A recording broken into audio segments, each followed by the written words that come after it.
تضوى واعتنقا حسن يا رب لنا الخلقا طهره فلا يحوي نزقا أدفيت على الحسن العبقا فالورد تضوى واعتنقا حسن يا رب لنا الخلقا طهره فلا يحوي نزقا واجعله يقلد في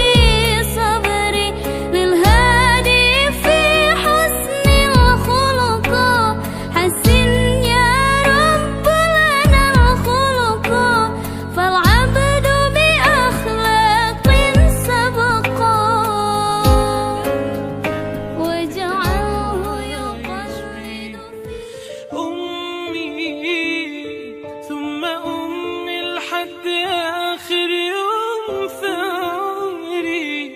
حبي من أول حياتي وهم همي اللي كتر خيرها داب خيرها في دمي وعايش فيه أعمل لها تضوى واعتنقا حسن يا